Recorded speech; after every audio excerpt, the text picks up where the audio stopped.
Well, today we're gathered here to let General Urea and General Filisola finally have their day in court. The members of the audience are to act as the jury. Did you know that? Listen carefully as you are to decide if Urea or Filisola does a better job of making his case. We will start with questions and answers. Then we'll have a 5-minute summary from each general. The jury will then have 10 minutes for questioning the two gentlemen. Then you will vote. Remember, gentlemen, that all discussions are to be in English. We have several gringos here tonight that can only speak one language. So, General Filisola, your first question for General Urea. Colonel Urea. Senor, please respect me and call me General. You know that you were only a brevet general, and thus technically you were a colonel during the times that we're discussing. Gentlemen, if I can't get no respect tonight, I believe I'm done with this program.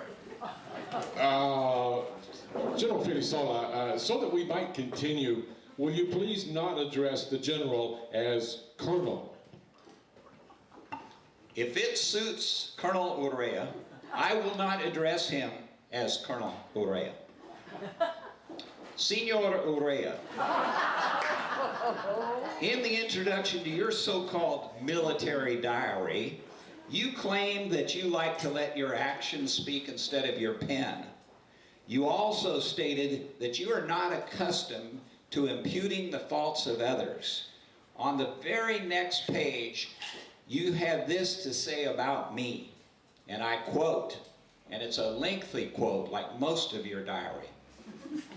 In the military actions, he, and you're talking about me, conducted himself in a way that has covered the country with opprobrium and submerged us in untold misfortunes. The remainder of this century will not suffice to repair them. If today the Republic is vilified and threatened by the ambition of a neighboring nation, if she has sacrificed her sons in vain, if her most beautiful province is lost, if a handful of rebellious foreigners insults her, if her campaign has been unavailing, if part of the army has been demoralized, if the treasury is exhausted, if the public money has been wasted in useless expense, if the enemy has gained new courage and obtained reinforcements, if it is necessary to undertake a new campaign and to multiply our victims and our sacrifices, if national independence finds itself endangered, if our flag has been insulted, if internal peace is disturbed, and the customs, the morals, and the century itself seem to slip back in our unhappy country, all will be due to General Filisola.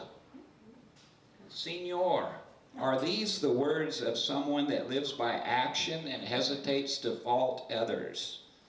As I stated in my fine book being featured here tonight, and I quote, this was my response, "You are blaming me for all the evils that have flamed from the creation of the world to our days, for those evils that could befall us until Judgment Day and beyond, and even for the fading of the light over the land that my unfortunate retreat from Texas might still occasion." General Filisola, if any part of this statement is untrue, let me know. I'll gladly edit my remarks. The whole damn statement is a lie, and you know it. Gentlemen, please, be seated. We'll keep this discussion civil. And General Filisola, you need to watch your language. There are ladies present. Perdóname, señoras y señoritas. English. Senor, when an uneducated citizen of a small presidio somewhere in the north uses such grand words as opprobrium and unavailing, it makes me wonder, who is the author of this book? Is it not a fact that your so-called military diary was written by one of your aides living in your own house? How dare you criticize my hometown? Is it not true that you are Italian? And you had no stomach for saving Texas from Mexico? Gentlemen, we're getting nowhere. Could you stop your bickering and give us some facts that might shed some light on the truth in this matter? General Urea, you may ask the next question. Senor Filisola,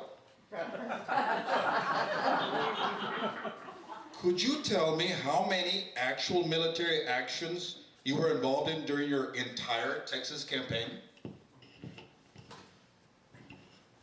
You know well that President Santa Anna was not about to share glory with his second in command. He kept me with the rear guard, making sure that the women and supplies did not fall too far behind. Zero. So your answer would be zero. General Filisola, next question. I would like to know what kind of a military genius would order those poor Yucatan troops to charge the Texans who were fortified in the mission at Refugio. What did they have for protection other than their bare breasts? Those poor men did not even speak Spanish and couldn't understand the commands of their own officers. And speaking of poor military tactics, how can you justify attacking Fannin at Perdido on the afternoon of March 19th? You were outnumbered, you were low on ammunition, you had no cannons, and Fannin had 9. What was the purpose of those brave Mexican soldiers that died that afternoon? Did they die to celebrate the fact that it was your birthday? Why did you not wait until reinforcements, ammunitions, and the cannons arrived the next morning?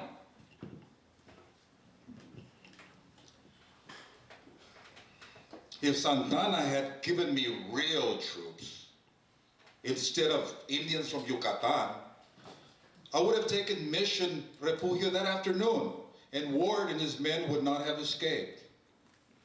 As to Perdido, if I had waited the next morning, as you suggested, Fannin and his men would have escaped in the night and reunited with Houston. Because I acted him in an open plain, he had no water and could not leave his wounded. Those soldados that died that day did so with a purpose. And I was proud to present my country with a glorious victory on my birthday. How is it that over 100 Texan rebels snuck out of the mission at Refugio under your own nose when you had them surrounded? Gentlemen, you're bickering again. General Urea, next question. Can you deny that? From the first news of the disaster of San Jacinto, you panicked and thought of nothing but retreat. Deny it? Absolutely, I categorically deny it. Put yourself in my position. Santa Anna had taken all the best troops and the best piece of artillery in the Mexican army. He was dead or captured, I didn't know which. I had 1,400 men, 800 women, 5 pieces of artillery, and I had all of Santa Anna's troops' baggage. Your division of 1,150 men, 400 women, and 3 pieces of artillery was 2 days' march away from me. You had them scattered to the wind between Matagorda, Columbia, and Brazoria. What would you have done in my situation, acting General Urea?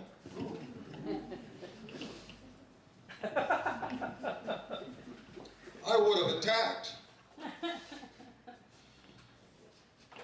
You know, I could have crossed at the Brazos.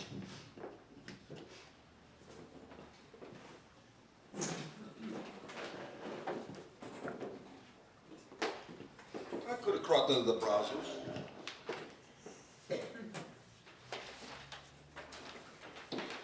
You already had most of your men, General Ganoa's troops across at Old Fort. We could have immediately gone on the offensive and caught Houston's Ramble army in a pincer movement. They would have been caught off guard and we would have annihilated them.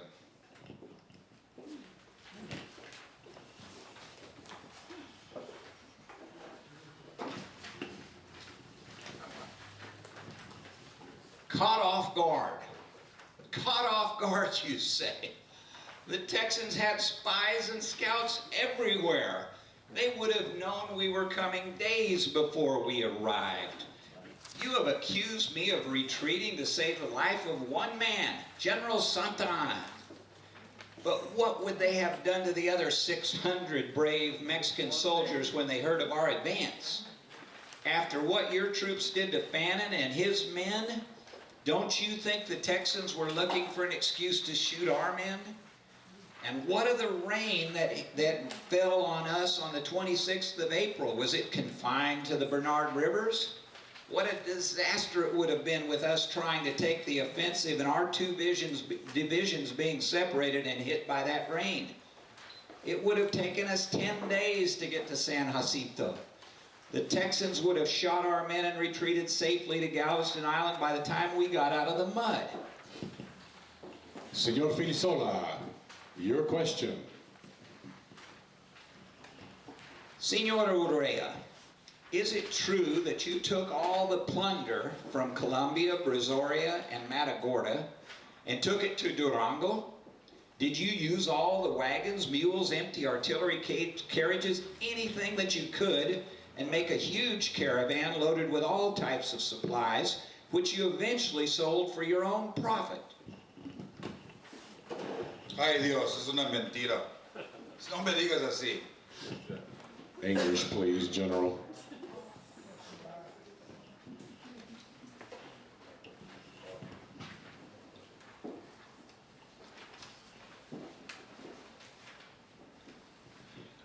You know full well that General Ramirez, he says, the commander, the chiefest favorite, was the greatest looter of all the army. Santana and his brother-in-law, General Dromundo, took all the loot to San Antonio and sold it to his own troops. I shared all the supplies with my troops. Ask any officer or soldado that served with me, and he will tell you that I looked after the morale of my division. Could it be that you are jealous due to the fact that you never were in front of an advancing column and never had an opportunity to share in the profits? General Urea, now your question.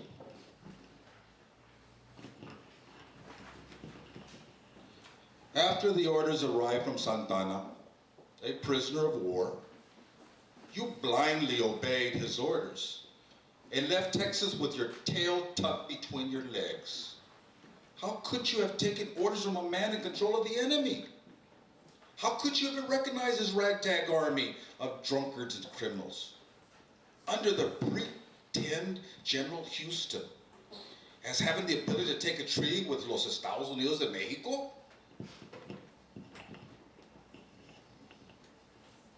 Senor Urea, this ridiculous question would make me think that you didn't even participate in these events if I had not seen you there with my own eyes.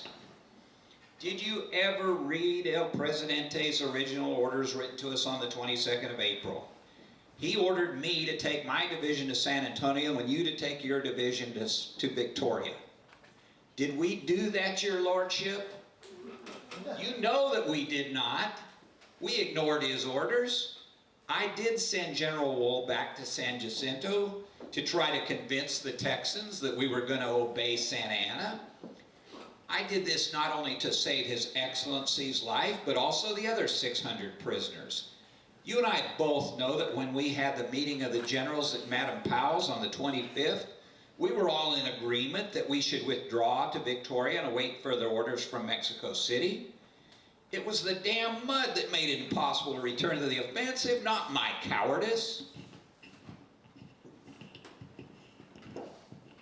I wanted to go to San Jacinto, but you sent the Frenchman Wool.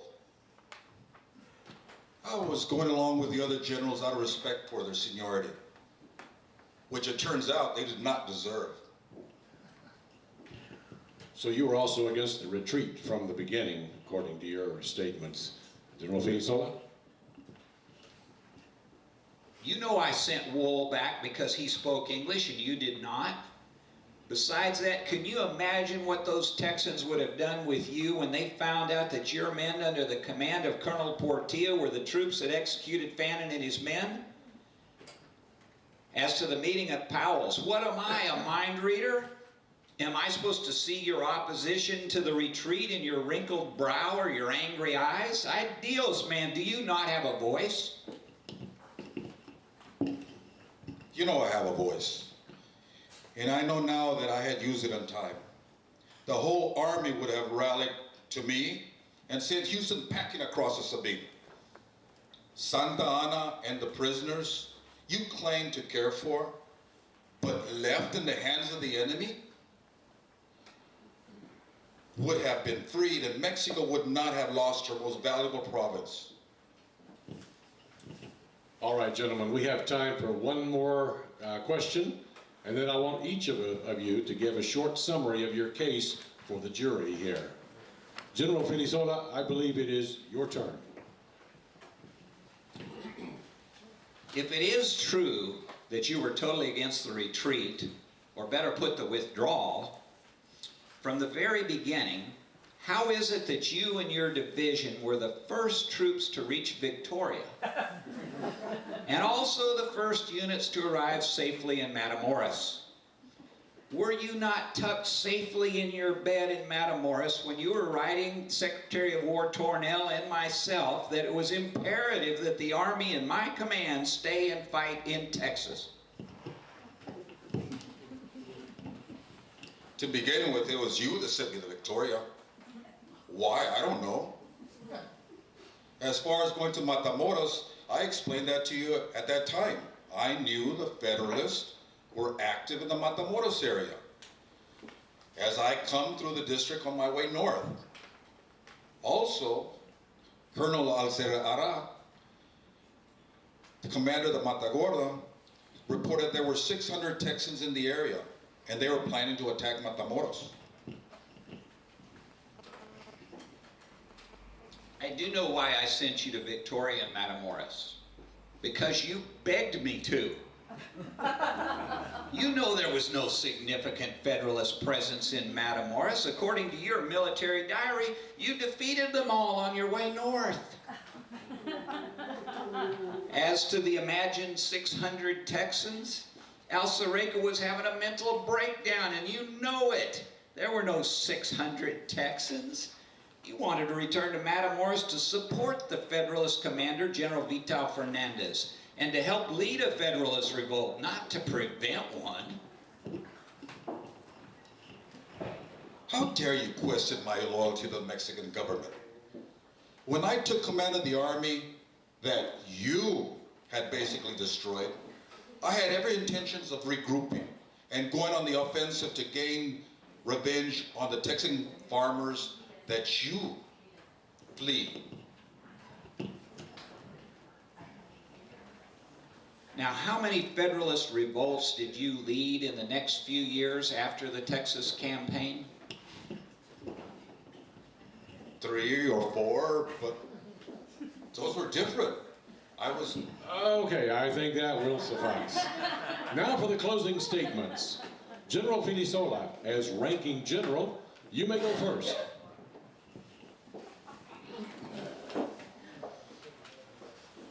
Ladies and gentlemen, I'm a career military man, not a politician.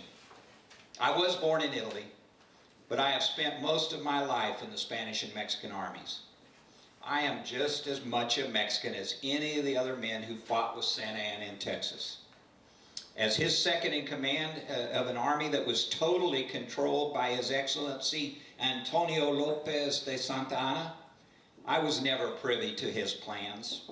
He basically used me as an aide to make sure the baggage, the artillery, the female camp followers were able to keep up with the army. When Santa Anna's division of professional, disciplined troops was destroyed at San Jacinto, I was left with the reserve troops, the artillery, wagons, baggage, and the females of my troops as well as those of Santa Anna. I had no idea whether the president was alive or dead, free or captive. I needed an immediate plan. I decided to reunite with the division of General Urea and call for a council of war to decide what action to take. I was in no position to take the offensive at that time.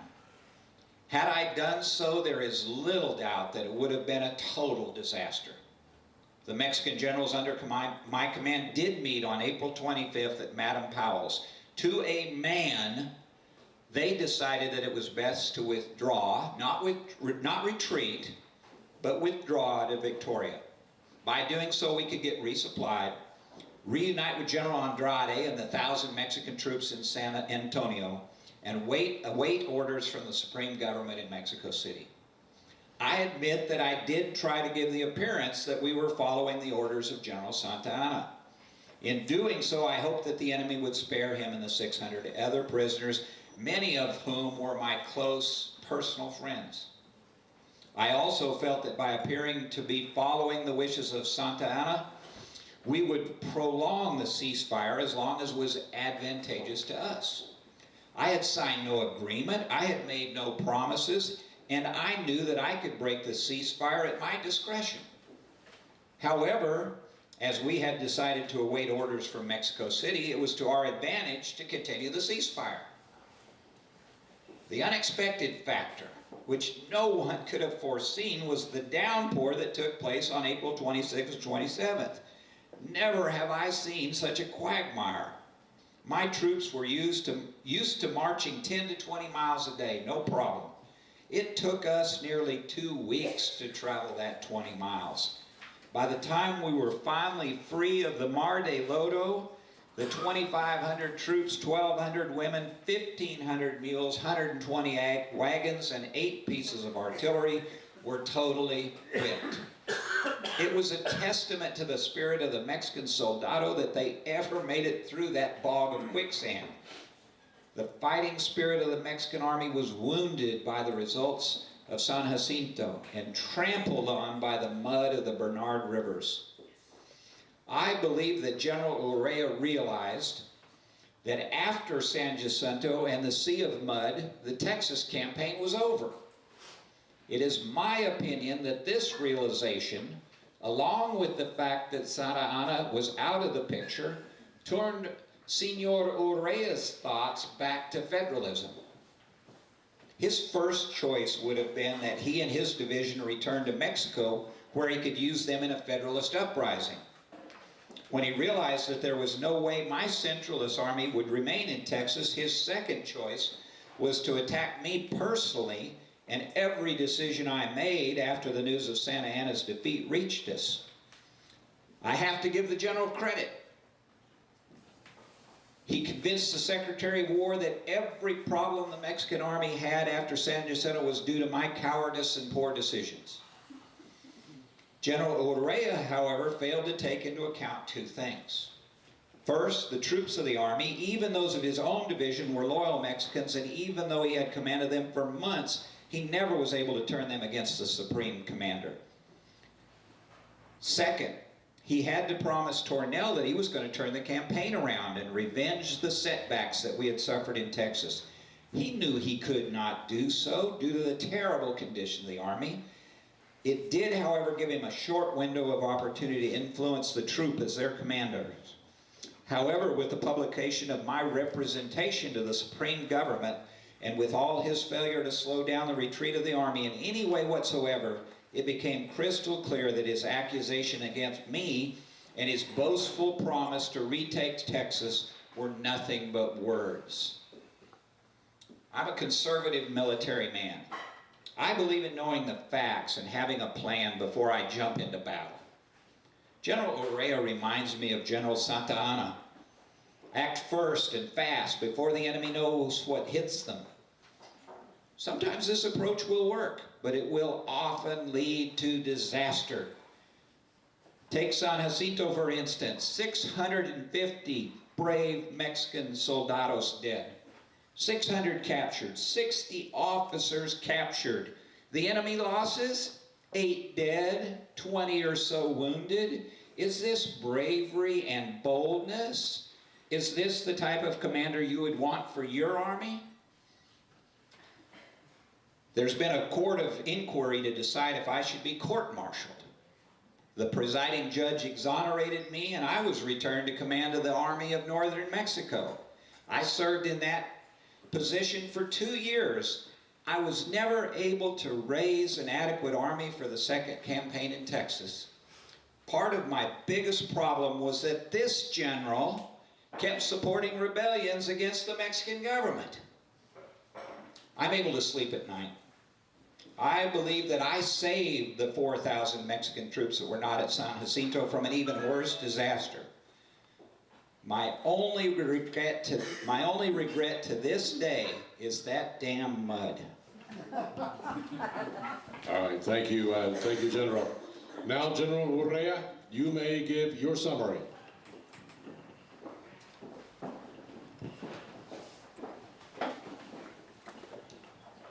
General Filisola has called me an aggressive leader. He's absolutely correct. I grew up in a small presidio on the northern border. I had to learn to protect myself at a very young age. I was taught the art of battle before I was old enough to marry. On the border, if one sits back and waits for the enemy to act, his scalp will be off his lodgepole of a savage before he knows what happened. Aggression to me is survival. Filisola, that one cannot even begin to compare the two. I can track an enemy, read the weather in the skies, and sense what kind of mind of my opponent.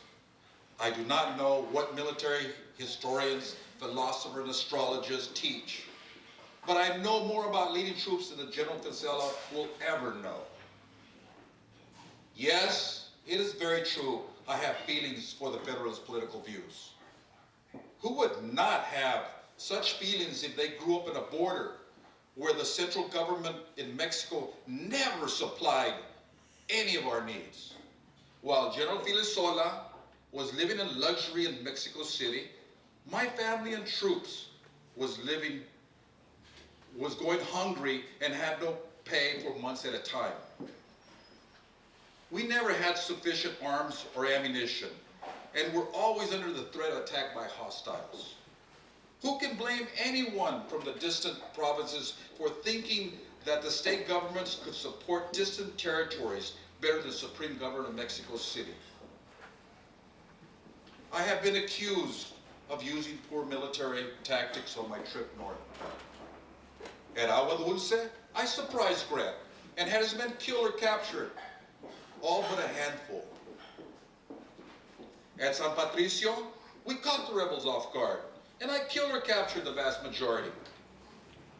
At Refugio, I did lose several men, but I kept the enemy on the run, and eventually killed or captured King's men.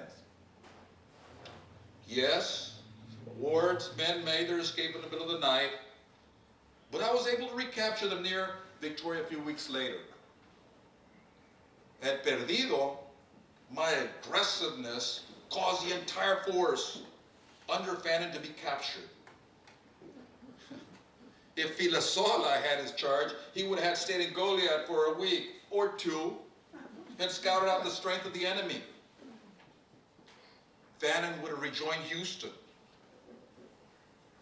If Filisola is able to carry out successful military campaigns without any of his men dying, then he will go down as the greatest general in history.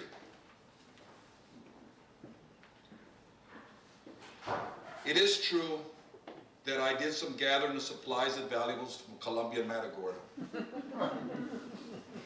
General Filisola has apparently forgotten that Santana had officially ordered this to be done.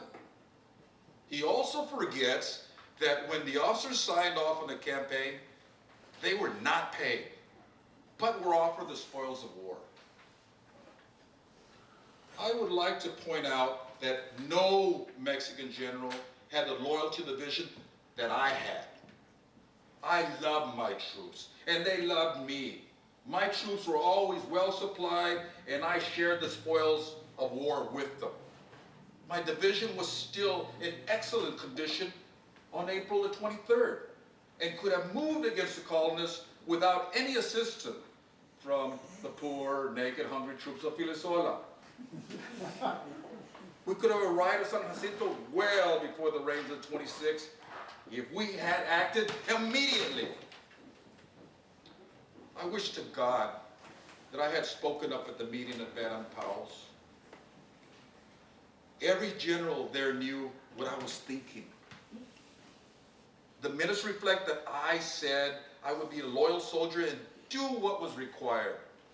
I truly believe that we lost Texas because of our lack of action that day. How terrible that we were hit by torrential rains when we were already retreating, making the decision to advance a difficult one. My actions prior to this had been to press forward along the coast, savoring one victory after another. My units had fought bravely, having endured the many hardships on the way. The honor gain that comes after defeating the enemy like this, as well as the glory, was wasted because our commander failed to lead and lacked the ability to act courageously. Our soldiers deserved a better fate, and Mexico did not deserve to lose a piece of its soul. Dios y patria. Thank you, gentlemen, for your questions and answers and for your summations. Now, ladies and gentlemen of the jury, here is a chance for you to phrase some questions of your own based on what you've just been hearing from these two opposing generals. So here's your chance, because you have a decision to make in just a few minutes. Do we have any questions to either one of them? Yes, sir. Who wrote the dialogue?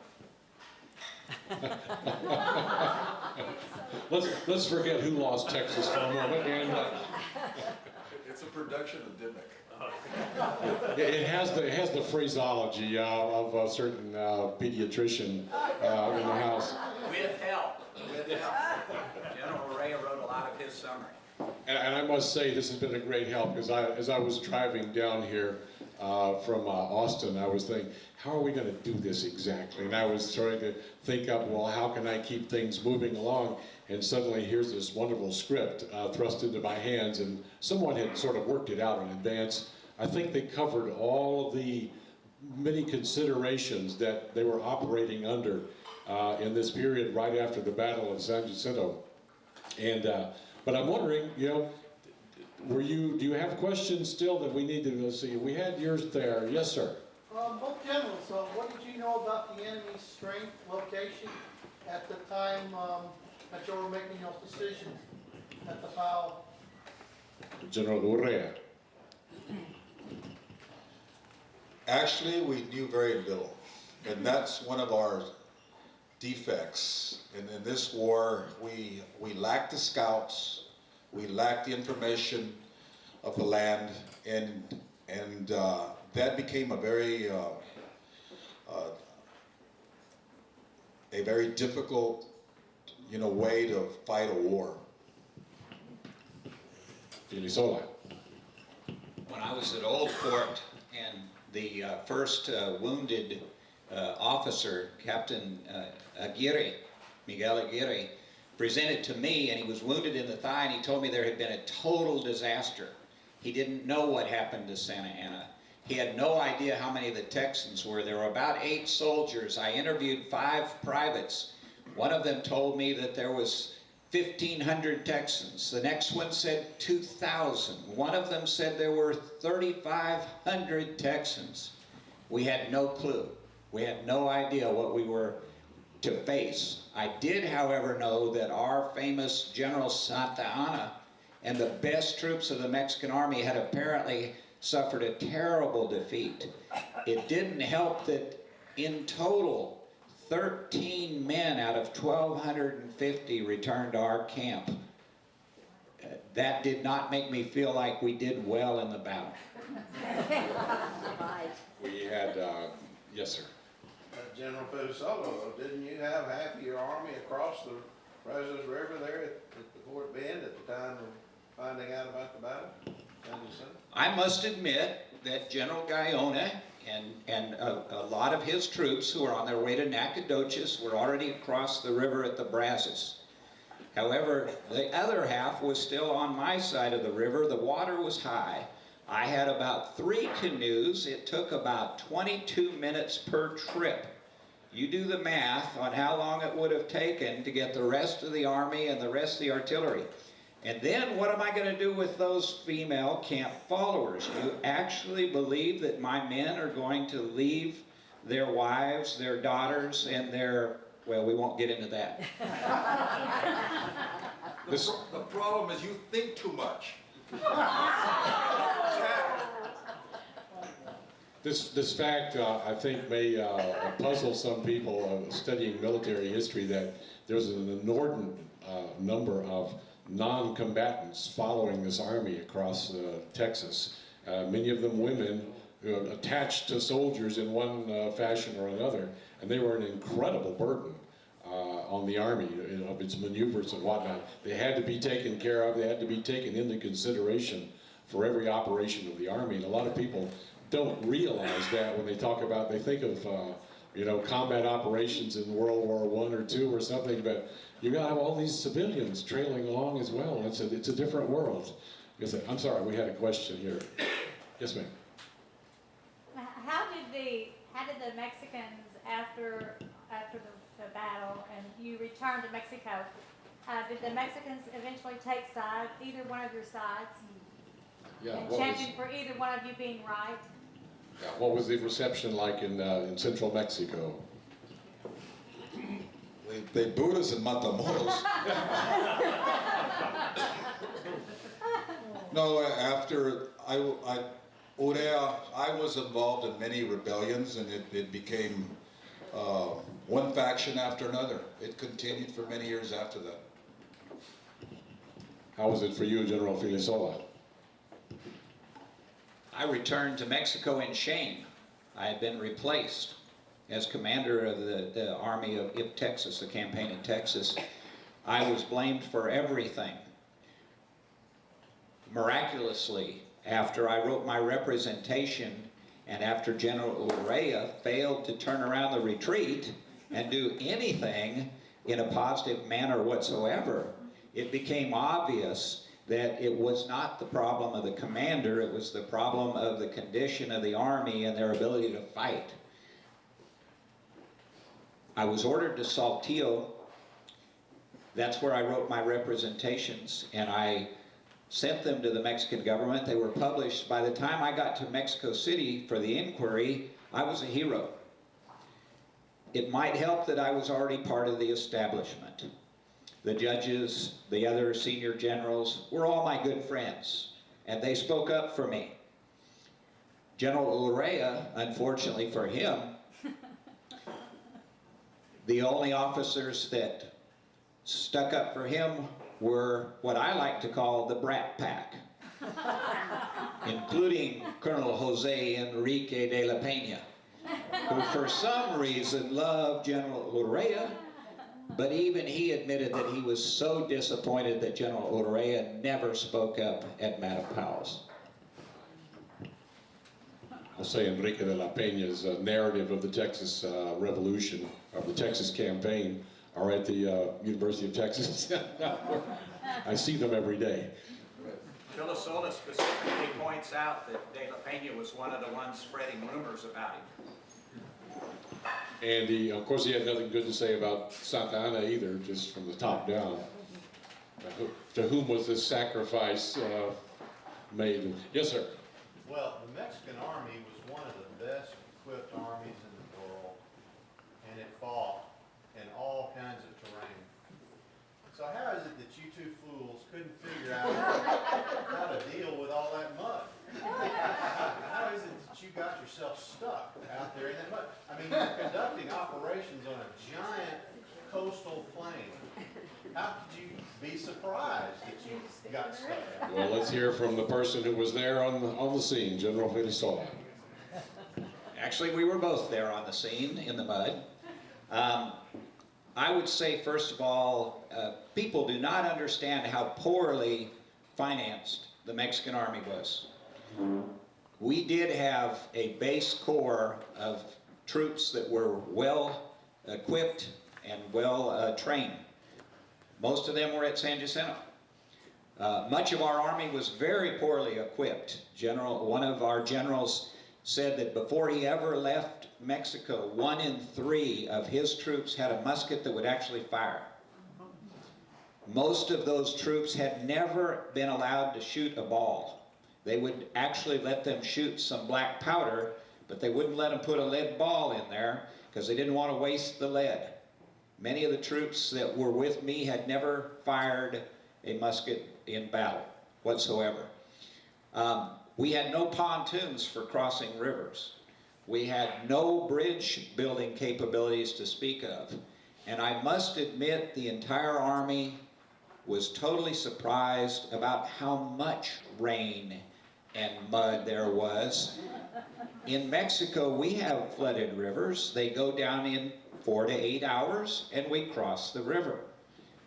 The Brazos and the Colorado and the Bernardos don't go down for weeks.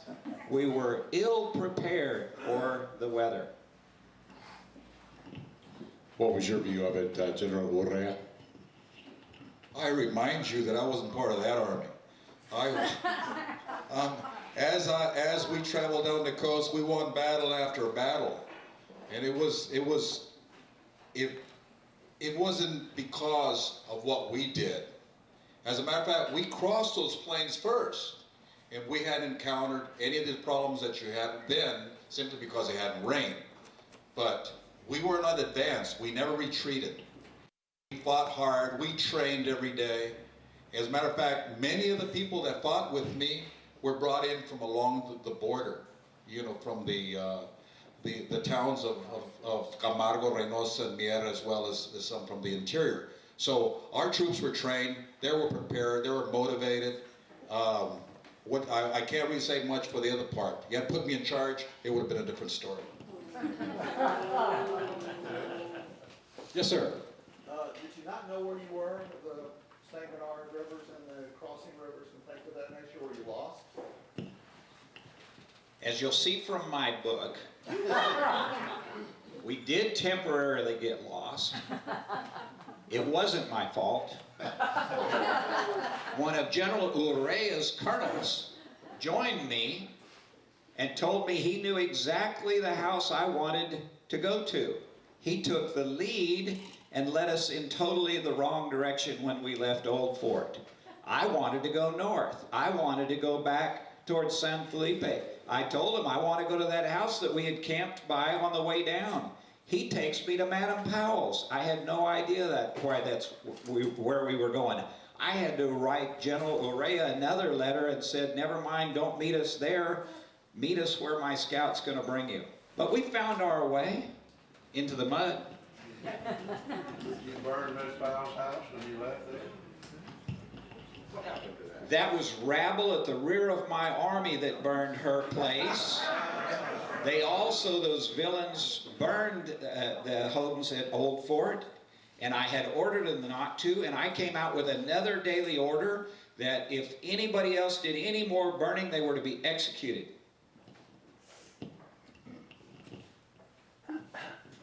Yes, in the back. General Filisola, it seems as though the only orders your soldiers did not disobey was the order to retreat. Did you ever engage the enemy yourself in combat during this campaign at all? I believe that's a repetition of the question that General Urea asked me about how many campaigns I had. I can't say strongly enough. Santa Anna wasn't going to let me get any glory. Look at who he sent out from San Antonio after the Alamo. Who did he send out to chase Sam Houston down? Ramirez y Sesma.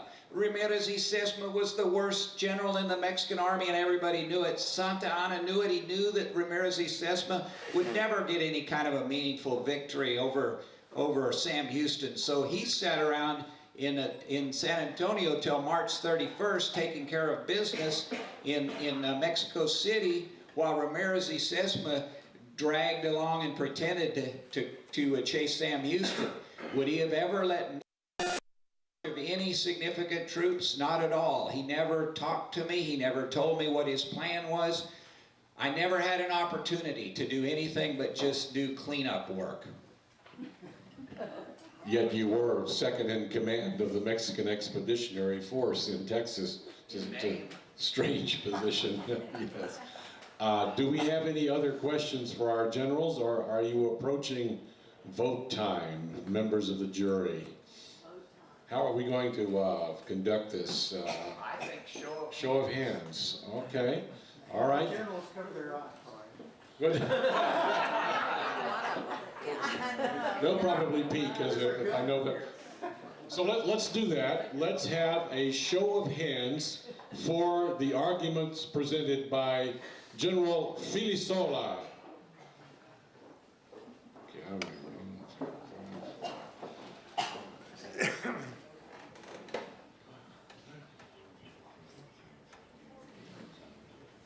I count 20. Well, okay. I counted 20 hands on that. Okay. Now, those who side with the arguments presented by General Jose Urea. I'll always be a federalist. I can't believe there are that many centralists still in Texas today. There seems to be a clear, I count 10 hands. I believe that General Filisola has carried the day.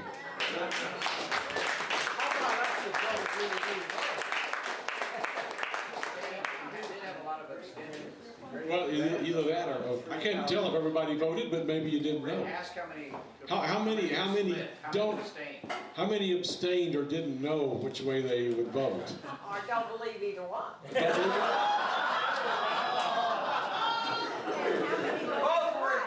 Yeah, okay. I counted 4 abstentions there. We specifically stated who made the best case. We didn't say who. Isn't that the way it always is? All right, well, once again, General Filisola rests easy at his home in Mexico City. You guys have anything else you'd like to say? Just if there's anybody else that we still need to sign their books, we'll be glad to. Right, we,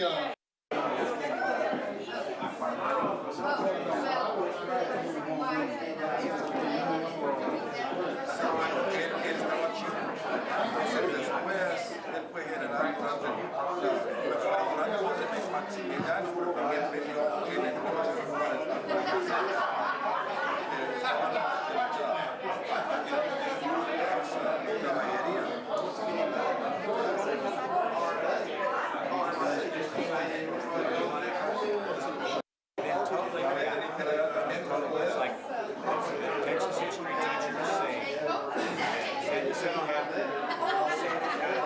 Anna ordered Filisola out of Mexico, he obeyed, and that's the end of the story. It's like, that's not the story. Not even close. Was that all across all the way up through the San Diego area? It's been hard for me to track that down. I found the diary guy that was over near the speed and he was talking about a lot of rain. Also, the whole area.